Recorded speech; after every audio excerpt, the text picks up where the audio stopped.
Tu és tudo que nós precisamos. Tu és a nossa força, Tu és a nossa saúde, Tu és o nosso socorro bem presente na tribulação. De Ti vem, Senhor, o livramento, de Ti vem a defesa, de Ti vem, Senhor, a proteção, de Ti vem a providência, de Ti vem a direção. Senhor, nós Te adoramos, Senhor, porque não há outro Deus em nossas vidas. Não temos outro além de Ti. Ninguém, Senhor, pode substituir a Tua presença. Muito obrigado, Senhor. Obrigado por esta igreja, obrigado por esses irmãos. Obrigado por tudo que tens feito, Senhor, apesar das lutas, das dificuldades, Senhor. A Tua presença tem, Senhor, consolado corações, transformado a vida, trazendo força espiritual, trazendo vontade, desejo. Senhor, obrigado, Senhor, por podermos, Senhor, ter no nosso espírito, na nossa alma, na nossa consciência o desejo de caminhar pela Tua verdade, Senhor, e fazer aquilo que Te agrada, Senhor, não pela opinião dos homens, não buscando o favor dos homens, não buscando agradar a homens, mas buscando agradar o Senhor, porque, Senhor, no final de tudo, só o Senhor será em nossa vida, só a Tua presença, Senhor, vai constar, vai valer a pena. Nós não podemos esperar nada das pessoas, mas do Senhor, nós temos certeza, Senhor, que tudo no seu momento, na sua hora vai acontecer. Dá-nos um coração ensinável, um coração receptivo, Senhor, um coração que está aberto a receber a mensagem que pode salvar nossas vidas. Que nós possamos, Senhor, realmente absorver a Tua palavra, estar cheios, impregnados da Tua vontade. E na hora das decisões, Senhor, lembrar do Senhor, que tudo seja para a Tua glória, Senhor, em nome de Jesus. Amém. Glória a Deus. Em nome do Senhor. Toda glória, todo louvor. Aleluia. Irmãos, já há um tempo nós estamos estudando o Evangelho de Lucas.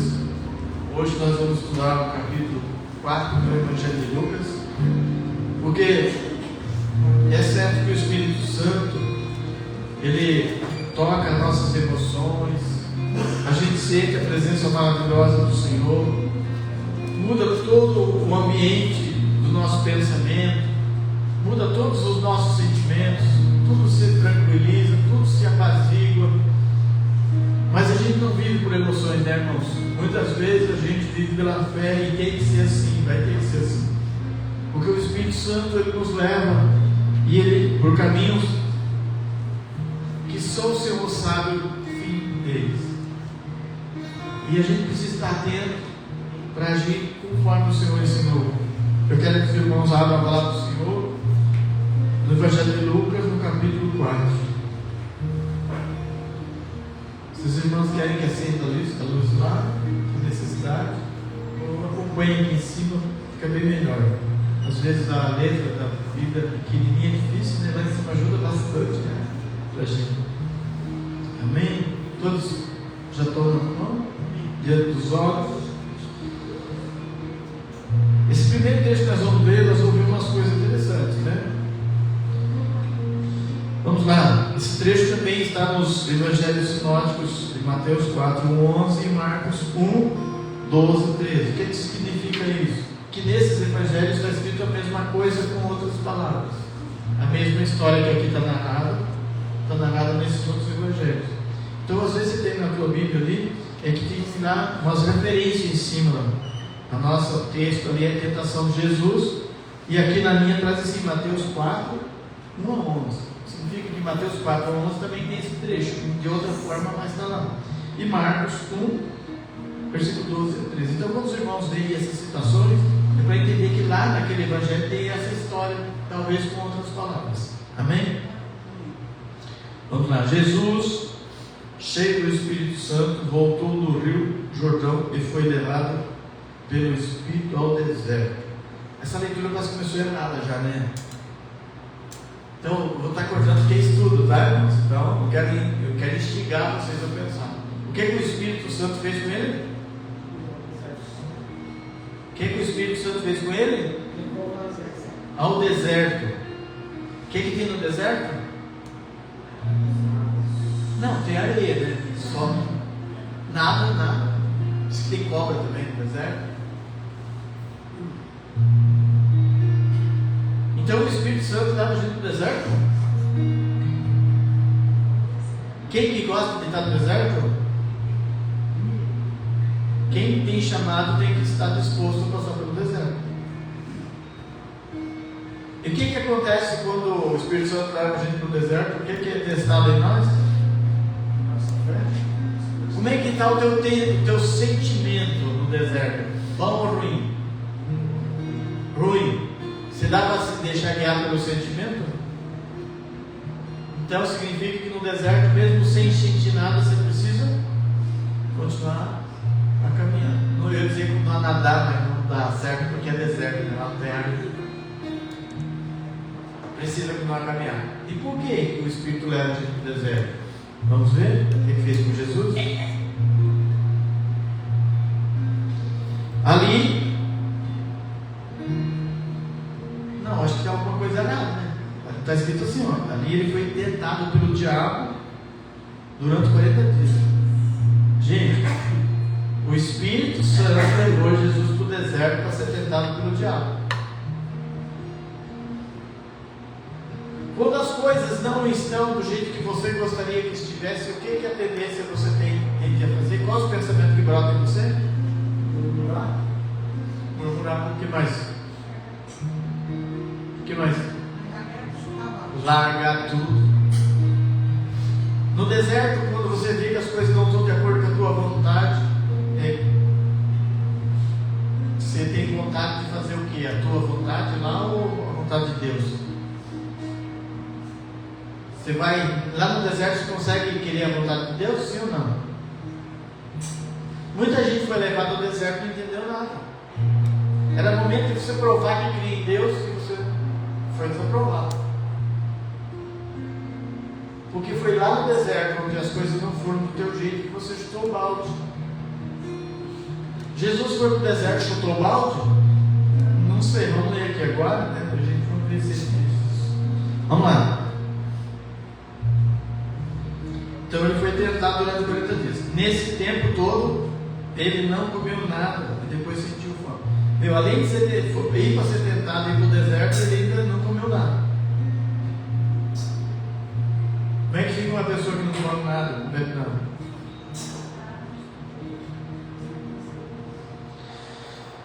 Então o diabo lhe disse: se você é o Filho de Deus, mande que estas pedras virem pão.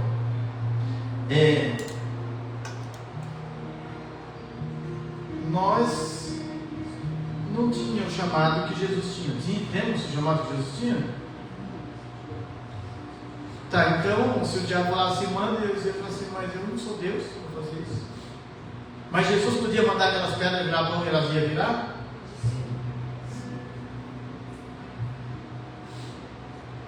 Então, diante de viver pela fé, só por crer, tendo a vontade a seu favor, que era fome, não brotaria o desejo de usar o poder a seu favor? Então, os chamados de Deus, eu quero dizer o seguinte: o que Deus tem dado para você não é para você, é para os outros. Então, não fique tentando exigir de Deus que Ele cuide de você como uma menina dos olhos dele. Ele não vai cuidar de você, Ele vai usar você para cuidar dos outros. Uma das maiores tentações é usar o poder que você tem para que se auto-beneficiar.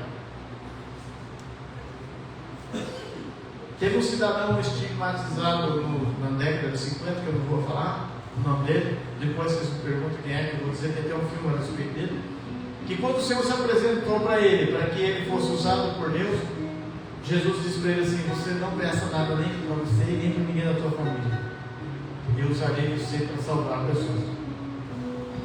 O que vai acontecer com você é para os outros, não é para você. Você será salvo e a tua família será salva, mas vou passar por onde tiver que passar. Se o próprio Filho de Deus não poupou de passar pela luta e sofrimento, vai poupar um de nós? O que vocês acham? Embora se ele não poupou o seu próprio filho para ir por ele, e deu seu filho por nós, como é que ele vai talvez negar alguma coisa? Mas às vezes ele nega, porque nós não vamos ter mérito nunca. Vamos ter mérito? Nós temos mérito? Não. Então, não usou o poder a seu próprio favor. Jesus tinha o poder de transformar pedra em pão, e o diabo sabia disso. Aí a gente pergunta, será que era um ser, um chifre que chegou para ele? Ou era o próprio raciocínio e a inteligência dele que falava com ele? Então, algo para se pensar. Eu não vou fazer afirmação nenhuma, mas cada um daqui já teve um diabo atentando na sua mente, não teve? Sim ou não? Entre fazer a vontade de Deus e não fazer. E você, eu ouvi só um. Às vezes eu fico pensando que Deus vai usar o diabo em forma corpórea. Se ele chegar de chifre lá, eu vou correr, nem vou falar com ele. A não ser que marcar ela, tem coragem de falar com a cobra. Entende isso? Então como que o diabo vai falar? Ele vai te dar uma ideia. Vai fazer você bolar um plano, um projeto. Só que geralmente a vontade de Deus não está nesse plano, nesse projeto. Aí você tem que entender que ele é o diabo. Diabo significa adversário, não é nome próprio. Então se você está jogando dois times, então o outro time é um diabo para você. Porque é o adversário. Se você não marcar gol neles, eles vão marcar gol com você. Então o diabo, o significado da palavra diabo é adversário. É aquele que é do contra, aquele que levanta para combater. Então, nós vemos que Jesus tem o poder de Deus. E o diabo chega e fala lá, transforma pedra em pão. Jesus responde com as suas próprias palavras, sim ou não? Sim, porque a Escritura é o verbo de Deus. Ele responde com as suas próprias palavras. Na Escritura Sagrada afirma que o ser humano não vive só de pão.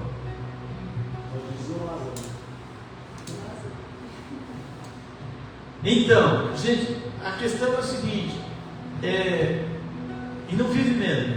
Uma pessoa doente que não tem paladar, que não pode se alimentar, ali está a prova clara que ela não vive só de pão, né? Vive de medicamento também, não, né? Vai depender de tratamento médico. E espiritualmente falando, será que o espírito precisa de pão? Não. Então esse argumento do diabo para Jesus foi refutado dizendo assim, não é isso aí. E quem tem medo de faltar o pão, o Senhor tem falado comigo para falar com uma pessoa que diz que no tempo lá que caiu o maná, quem colheu demais não teve de sobra, e quem colheu pouco, nada lhe faltou. Então para de se preocupar, só seja fiel a Deus, porque o pouco vai ser muito para você, vai ser muito mais do que o muito que você já teve e não soube guardar.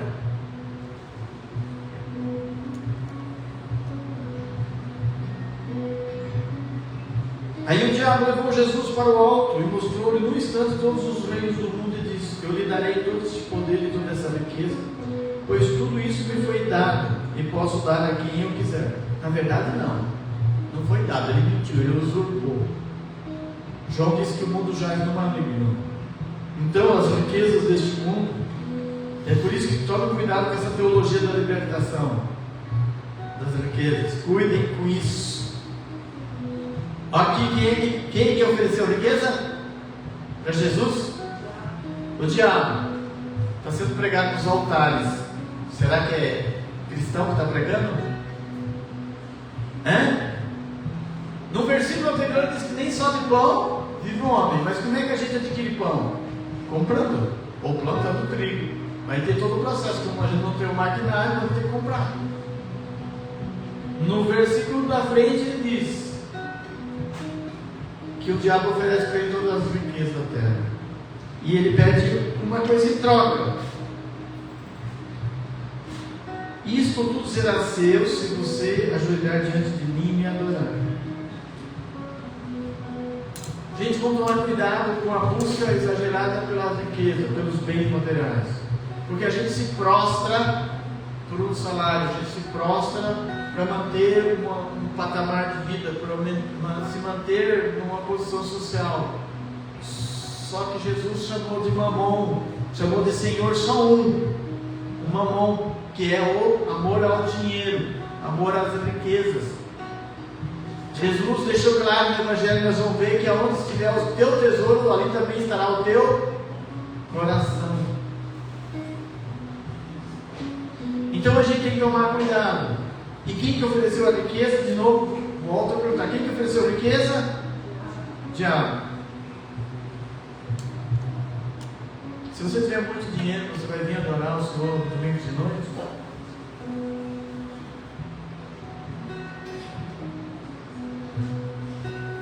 Jesus disse que é mais fácil o camelo passar no fundo do agulha do que o rico entrar no céu. Então essas pregações, elas mentem e elas anunciam um evangelho diferente do que o que Jesus Cristo anunciou. E Gálatas 1:8, Paulo diz: se alguém anunciar um evangelho diferente, que seja maldito. Tem muitos malditos pregando o evangelho, fazendo as pessoas acreditarem que Deus é um posto de troca. Fazem Deus uma busca pelo dinheiro. E nisso entra, eu não estou falando contra o dízimo, porque a pessoa que está sendo dizimista e fiel, ela está demonstrando gratidão a Deus, ela está dizendo: Senhor, reconheço que tudo veio da tua mão.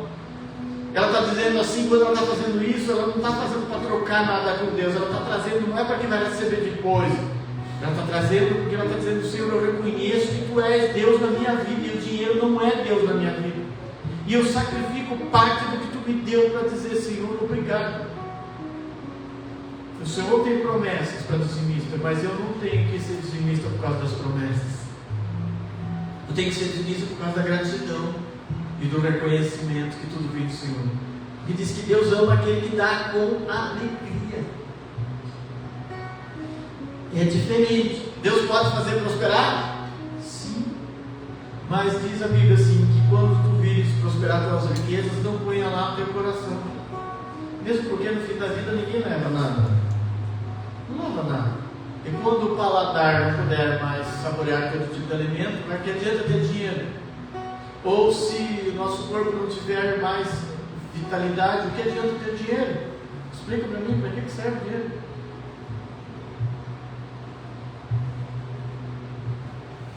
Jesus respondeu, as Escrituras Sagradas afirmam: adore o Senhor seu Deus e sirva somente a Ele.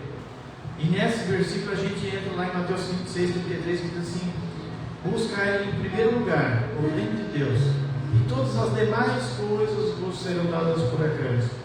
Ontem o pastor me perguntou assim: qual é a expectativa para a igreja? Assim, o que você espera que o Senhor faça na igreja? E eu falei: que Ele esteja presente, que Ele manifeste sua glória, que Ele abrace as pessoas, que Ele cure as pessoas. Ele falou: não, eu estou falando de crescimento. Eu falei assim: o Senhor Jesus disse que não é para mim andar ansioso com nada, não me preocupar com nada, então eu não estou pedindo crescimento não. Porque se eu sei que se crescer eu vou ficar preocupado, vou ou não vou?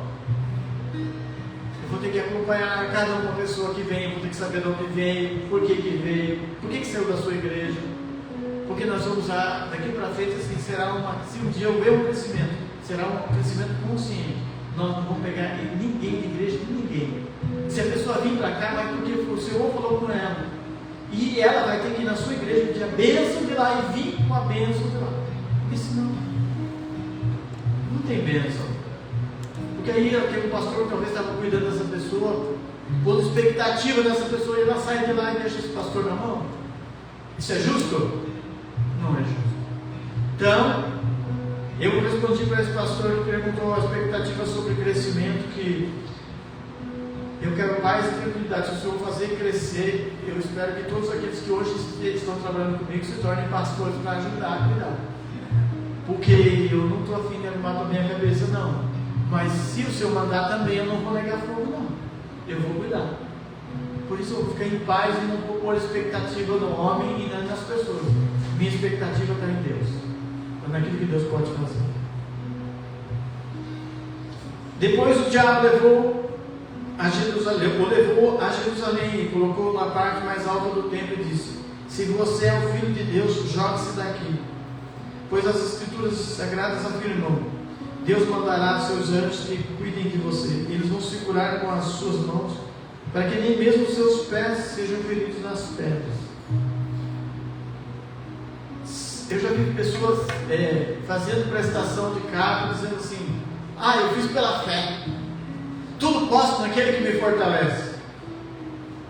Só que o versículo tudo posso naquele que me fortalece não está vinculado a fazer loucura, ele está vinculado a um contexto que diz o seguinte: Paulo está falando assim: eu sei passar necessidade e sei viver em abundância, eu sei estar preso e estar solto, eu sei estar doente e estar com saúde. Tudo posso naquele que me posso passar por tudo isso naquele que me fortalece. Ou seja, se eu tiver de um jeito ou do outro, eu sei que o Senhor vai estar me fortalecendo. Eu uso esse versículo para ir fazer bobeira, para se endividar, para ficar numa situação difícil. Não faz isso. Isso é tentar a Deus. Isso é tentar a Deus. Entende? É melhor você ter um carinho velho escrito lá, Deus me deu, e ser aquitado, do que você ter uma Bíblia, duas Bíblias, assim, essa aqui é a outra, né? Para pagar. Entende? Seja consciente, dá um passo de cada vez, tenha paciência. No seu tempo, o Senhor vai dar a bênção na sua mão, sem peso. Não vai ter peso. Já a pessoa chegar lá e comprar o carinho que você quer, quitadinho assim? Não, ou pichinchar que eu tenho dinheiro na mão.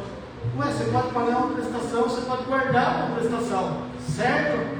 Em menos tempo você vai conseguir teu bem e vai fazer prosperar a sua vida. E quando o cara vier, você pode escrever lá: esse Deus me deu, porque já está pago. Então não tente a Deus. Aqui o diabo está falando assim: se tu é filho de Deus, você pode saltar daqui e se pinchar lá para baixo. Porque a palavra de Deus garante que você vai ser protegido. Uma coisa é alguém te jogar e você contar com a proteção de Deus, e outra coisa é você se jogar dizendo assim: não, eu vou te jogar porque Deus vai cuidar de mim. Ei, isso é tentar Deus. Uma coisa é você passar por uma situação, outra coisa é você se colocar na situação e tentar Deus. Não, eu posso fazer isso porque Deus está na minha vida. Vocês estão entendendo o sentido que eu estou falando? Não faz extravagância, não faz loucura. Se a velocidade é 110, a máxima, 110, e aí tem bastante. Um dia eu estava com uma pessoa, estava 160 por hora, eu atrás assim, e ele falou assim: o limiar entre a sabedoria e a loucura. Ele estava depressivo. Ele disse assim: se eu der um trisque no volante, já era nós. Isso é tentar Deus. Deus, Ele é coerente com as leis que Ele criou e pôs na natureza.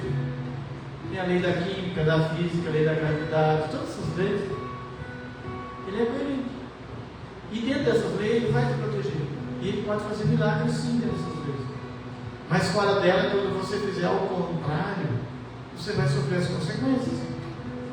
Porque não é à toa que tem uma placa do para ali, né? De sinal vermelho. Foi posto porque tem um limite. E nós temos que respeitar o limite.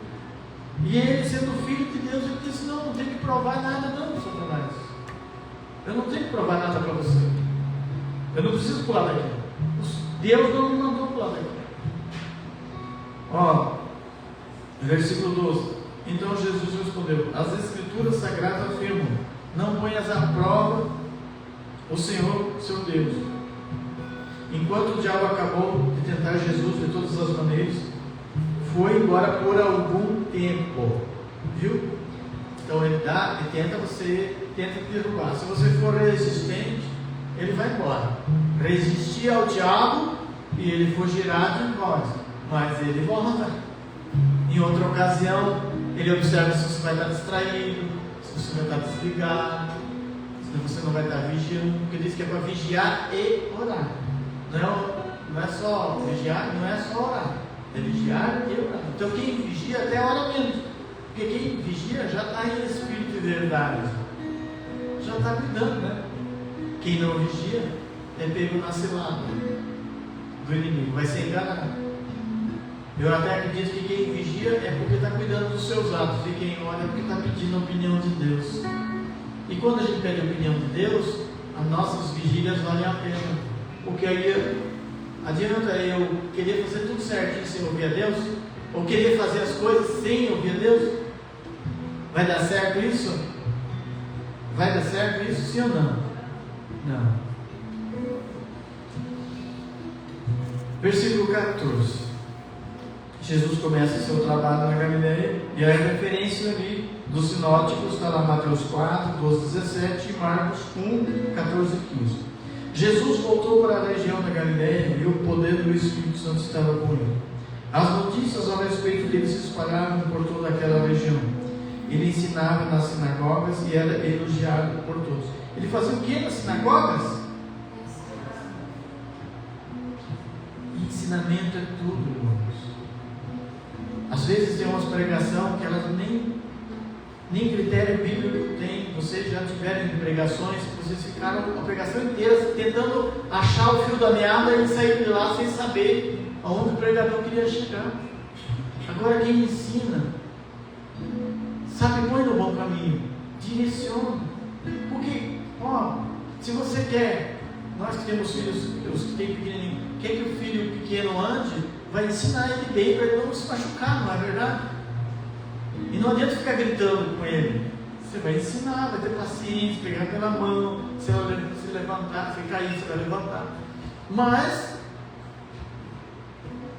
existe uma realidade. Às vezes, a pregação ela tem que ter cuidado, porque às vezes a pessoa quer ganhar a gente no grito. Não é verdade? Você já viu isso? Não se deixe ganhar no grito não, tá? Às vezes o grito faz a gente deixar de pensar. E é bom que a pregação, o ensino, você começa a pensar junto comigo. Eu estou falando aqui, você está pensando. E está concordando lá, mas é mesmo, é isso mesmo. Porque você tem conhecimento também. E vai completando esse conhecimento. Então ele ensinava nas sinagogas e era elogiado por todos. Jesus foi para a cidade de Nazaré, onde havia crescido, e no sábado, conforme seu costume, foi até a sinagoga. Ali ele se levantou para ler as Escrituras Sagradas. Jesus era filho de Deus e, como de costume, ele ia na igreja dele. Ele não perdia oportunidade. Então não troque. Se você fizer troca, você vai ter que responder para Deus por que você fez a troca. Tenha um hábito de ter o teu momento de adoração. Nós oramos em casa, nós adoramos em casa, mas sei lá, parece que aqui é diferente. Não é verdade? Quando a gente se reúne com a igreja é diferente. Tem dias que a nossa oração em casa também a gente sente aquela presença, mas dentro da igreja é diferente. A gente sente o mover do Espírito. Às vezes ninguém fala nada, mas a gente está sentindo Deus fazendo aquela cura do nosso peito, no íntimo da gente, né? Apaziguando nossos pensamentos, nossas aflições, nossas ansiedades. Então não troque. Ele foi até a sinagoga e ali se levantou para ler as Escrituras Sagradas. E lhe deram o livro do profeta Isaías. Ele abriu o livro e encontrou o lugar onde está escrito assim: o Senhor me deu o seu Espírito. Ele me escolheu para levar boa notícia aos pobres. Ele me enviou para anunciar a liberdade aos presos. Primeiro, não fique triste se você é pobre. A boa notícia que vem pelo Espírito é anunciada para quem? Para quem? Porque só quem é necessitado sabe da necessidade. Tem clamor, tem oração. Quem é abastado não tem. É aquilo que eu perguntei para vocês. Se vocês tivessem muito dinheiro, vocês estariam aqui? Não. Vocês já tinham Deus. E estavam servindo o próprio ego. Ele me enviou para anunciar a liberdade aos presos. Quem é que se sente às vezes aprisionado por um pensamento, por um pecado, por uma aflição, por uma angústia? Você se sente assim? É para você. Ele veio para isso. Dar a vista aos cegos. Quem aqui às vezes diz assim: eu não tenho entendimento, eu não consigo compreender? Ele está te abrindo os teus olhos. Ele quer abrir os teus olhos para que você compreenda. para que você veja, para libertar os que estão oprimidos por depressão, por aquela tristeza interior, por aquela amargura, e anunciar que chegou o tempo em que o Senhor salvará seu povo.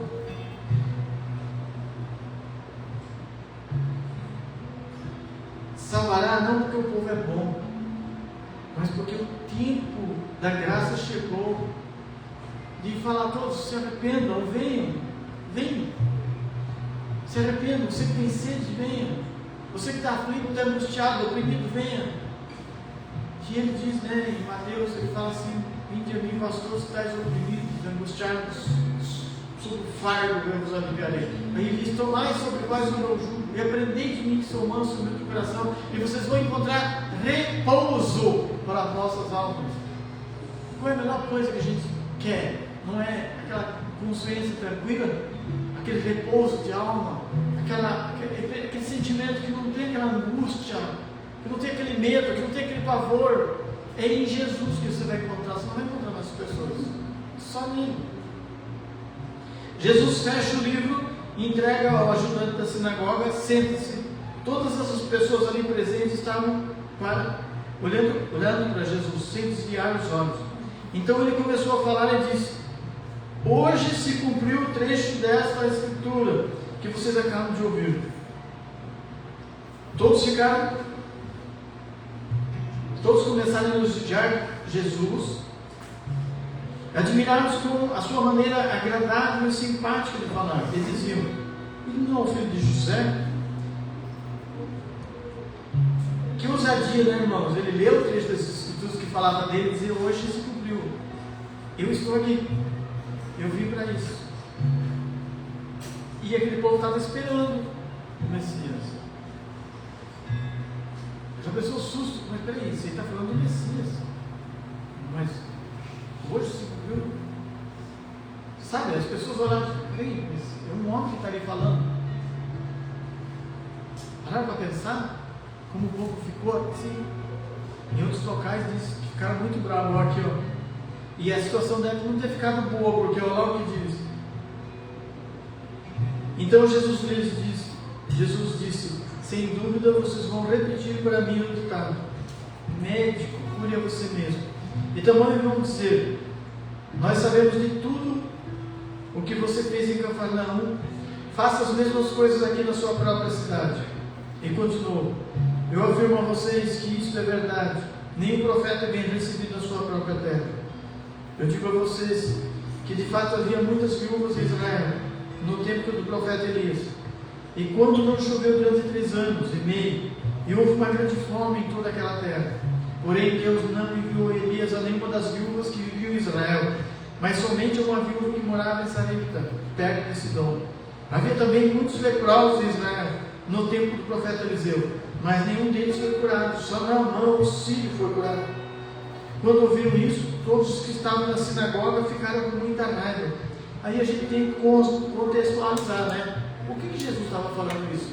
Porque provavelmente havia uma murmuração. E se nós lermos aqueles sinóticos que estão indicados ali no início desse trecho aqui, que Jesus de Nazaré, nós vamos ver que o pessoal ficou muito bravo com ele, porque eles entenderam que ele estava falando que ele era o Messias. E foi por isso que Jesus começou a falar essas palavras. Quando ouviram isso, todos os que estavam na sinagoga ficaram com muita raiva. Então se levantaram, arrastaram Jesus para fora da cidade e levaram até um alto monte onde a cidade estava construída, para jogar dali abaixo. Mas ele passou pelo meio da multidão e foi embora. Tentaram matar Jesus naquele dia, porque ele se afirmou Messias. Lá na tentação, o diabo falou para ele se jogar, né? Aqui o povo queria jogar ele, e ele diz que milagrosamente passou por meio do povo e ninguém segurou ele, escapou de ser jogado assim. Tinha a hora certa e o momento certo, não era a hora ainda. Então Jesus foi para Cafarnaum, a cidade da região da Galiléia, e ali ensinava o povo. De novo aí, ensinava o povo nas sinagogas, ensinava. Eles estavam muito admirados com a sua maneira de ensinar, pois Jesus falava com autoridade. Havia um homem na cidade, na sinagoga, que estava dominado por um demônio. O homem gritou: Ei, Jesus de Nazaré, o que você quer de nós? Você veio para nos destruir? Sei bem quem você é, o santo que Deus enviou. Vocês imaginam, né, que o povo não compreendeu o Senhor, e o demônio percebeu o Senhor. O povo não reconheceu o Senhor, mas o demônio não reconheceu quem estava ali. As pessoas hoje estão com dificuldade em conhecer o nome de Deus, uma mulher de Deus, sabia? Mas é simples, irmão. É tão simples conhecer uma pessoa de Deus. Eu pego o fruto que se conhece a árvore. Então, se você estiver junto de um pastor, de um líder, seja quem for, que está sendo um contra-testemunho, que está sendo um falso, que está sendo mentiroso, foge dessa pessoa, não anda com essa pessoa. Não é porque a pessoa está na frente da igreja eu não posso, né? Porque, veja bem, o Carlos é o pastor, né? Mas eu estou dando contra-testemunho para vocês não têm que receber nada da minha mão. Se eu estou sendo hipócrita, falso, mentiroso, estou fazendo escândalo, e vocês têm que procurar alguém que dê fruto digno, reconhecer que Deus está numa pessoa pelo fruto dela. As pessoas têm essa dificuldade, aí elas acabam vivendo dentro da igreja uma religiosidade, porque veja, pastor, né? O pastor é o primeiro. Paulo diz assim: sede meus imitadores, como eu sou de Cristo. O pastor tem pecado? Tem, mas o meu pecado não pode prejudicar vocês. Eu não posso ser falso, não posso ser mentiroso, eu não posso ser uma pessoa que compra e não paga, que pega dinheiro emprestado e não paga, te empresta alguma coisa e não devolve. Eu não posso ser uma pessoa assim. É injusto, é desonesto, não é sinais de uma pessoa de Deus. Então, se você vê pessoas servindo pastores desse tipo, você tem a obrigação de livrar essas pessoas desse pastor, porque é um falso pastor, ou uma pessoa que está extorquindo dinheiro. Tem tanta gente aí, gente, que está na dificuldade tremenda, e aí fica fazendo promessas que o Senhor não fez. Se você der, Deus vai te abençoar em dobro, 7 vezes mais. Está bem?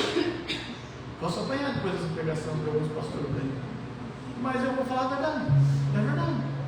Só que tem gente que prefere ir com esses pastores do que quem fala a verdade, porque quem fala a verdade incomoda a vida, o estilo de vida que a pessoa leva. A pessoa quer viver, mas ela quer continuar vivendo, fazendo as coisas do jeito dela, da forma dela.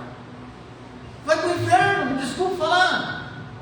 Quer fazer do teu jeito? Vai para o inferno, porque Jesus disse que tem que fazer do jeito dele, não do meu jeito.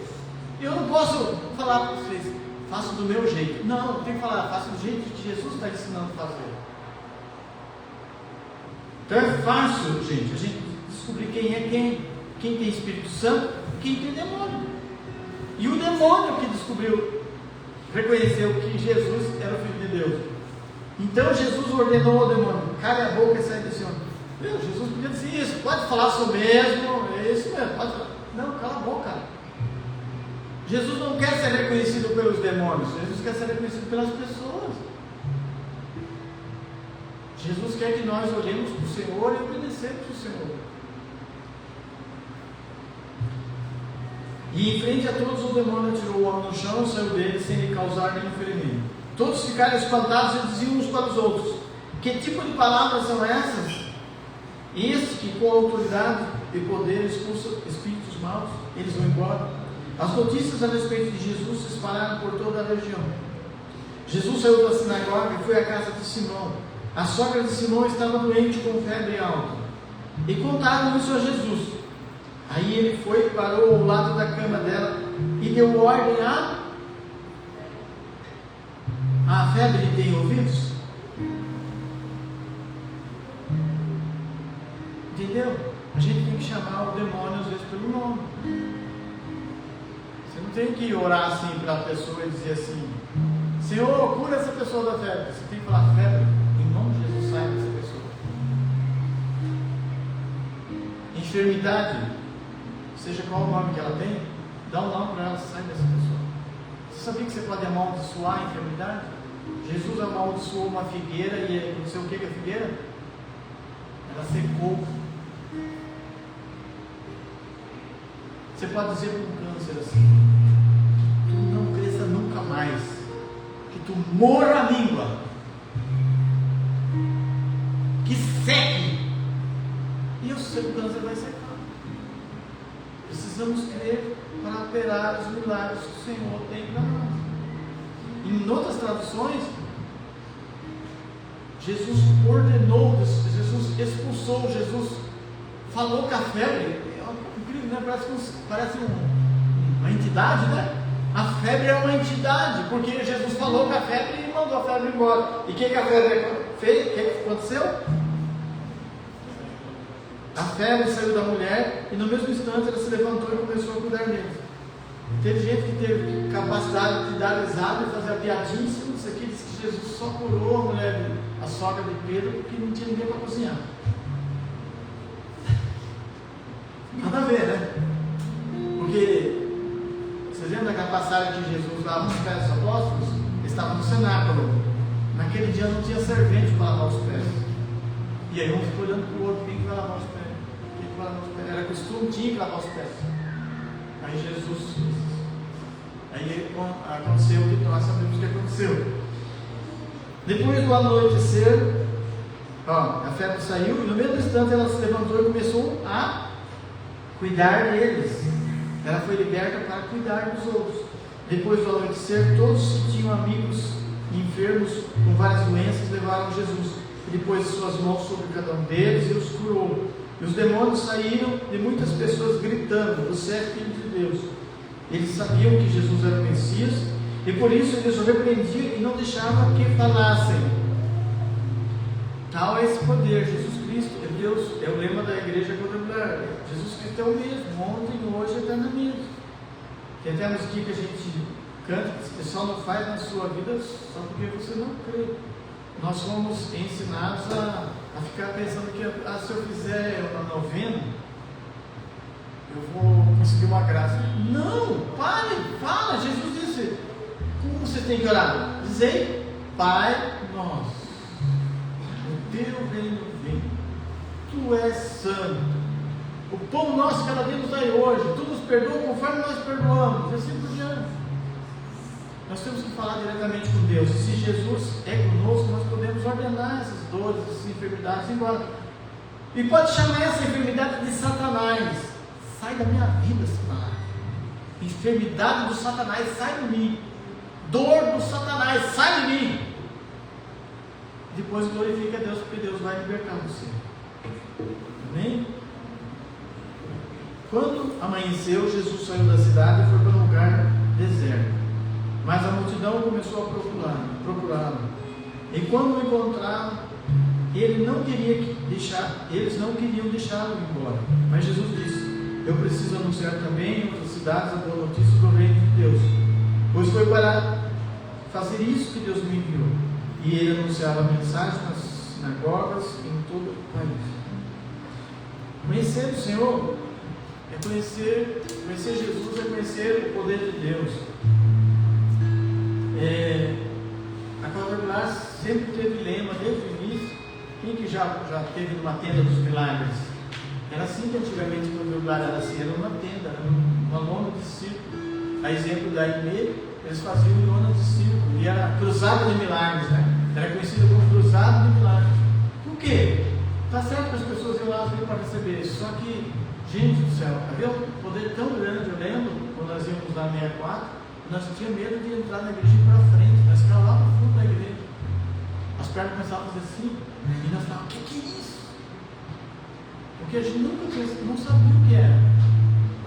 E eu estou esperando esse mover do Espírito, por isso que nós buscamos a adoração ao Senhor. Porque eu quero que um dia as pessoas, ao entrar aqui dentro, elas sejam tocadas pelo próprio Deus, pelo próprio Espírito. E depois que elas forem tocadas pelo próprio Deus, pelo próprio Espírito, eu não preciso mais falar com elas, porque Deus vai estar falando com elas. Elas vão ter uma intimidade com Deus, e eu vou, quem sabe, ouvir elas pregar para mim ouvir também. Eu também vou ser agraciado pela presença delas, como uma pessoa cheia do Espírito Santo me abençoa também. Eu também sou necessitado da presença do Senhor. Eu também preciso da presença do Senhor. Por isso eu busco. Por isso eu prefiro ser um mendigo de Deus. Vou ser um mendigo de Deus. Sabe o que é mendigo de Deus? Não é que eu sou pobre. Nada disso. Mendigo de Deus no sentido seguinte: se nós tivermos saúde, nós trabalhamos. Se nós tivermos disposição, nós corremos atrás do pão de cada dia, certo? Mas sem paz no coração, sem alegria de viver, não dá, tá? É depressão, é tristeza. Nós corremos atrás do que for necessário, mas além da saúde do corpo, nós queremos ter a saúde do Espírito, aquela leveza de poder conversar com as pessoas, de ser solução para as pessoas, de ajudar as pessoas a solucionar os seus problemas. Deus vai apresentar pessoas aflitas, angustiadas, com enfermidades, e eu preciso estar apto, cheio do poder de Deus. Amém? Feche os teus olhos. Senhor, esta noite nós escorremos sobre Lucas 4, partilhando, Senhor, a tua vida aqui na terra, e nós queremos continuar vivendo esse Evangelho, vivendo essas experiências, Senhor. A experiência de ouvir o teu ensinamento, a experiência de sentir em nós o teu milagre, o milagre da restauração da nossa alma, o milagre, Senhor, que o Espírito Santo faz em nós quando nos convence do pecado, quando nos faz sentir arrependidos dos nossos erros, quando nos faz sentir dependentes da tua presença, quando, Senhor, faz com que as nossas conversas não tenho mais outro motivo a não ser falar do Senhor, a falar do teu milagre, a falar das tuas bênçãos, a esperar a tua manifestação. Senhor, vem visitando, Senhor, cada um no seu lar, cada família aqui representada, os seus parentes, os seus amigos. Vem visitando, Senhor, aqueles que estão enfermos em casa, que haja cura nessa casa, que haja libertação nessa casa, que haja prosperidade nesta casa, que haja livramento nesta casa, que haja portas abertas nessa casa, Senhor, que processos sejam, Senhor, desmanchados, Senhor, livramentos, Senhor, aconteçam e teus filhos possam te glorificar pela tua bondade, pela tua misericórdia, possam viver suas próprias experiências, e aqueles que precisam, Senhor, de portas abertas na questão dos negócios, Senhor, vem abrindo, Senhor, mas que jamais os negócios ocupem o teu espaço, ocupem o momento com o Senhor, que nós possamos, Senhor, todos priorizar a tua vontade e o teu querer. Apresentamos, Senhor, aquelas orações que estão no silêncio de cada coração, aquelas pessoas que têm um clamor, Senhor, que tem uma lágrima, Senhor, vertida, Senhor, que tu tem conhecido essa pessoa nas madrugadas, que tu tem conhecido, Senhor, essa pessoa andando no ônibus, andando nos caminhos, porque o clamor, Senhor, tem estado, Senhor, nos seus lábios, no seu coração. Senhor, vem visitando essa pessoa, trazendo paz, trazendo a certeza da resposta, dá a certeza da resposta, Senhor. Faz com que essa pessoa viva uma experiência de filho, de filha amada, em nome de Jesus.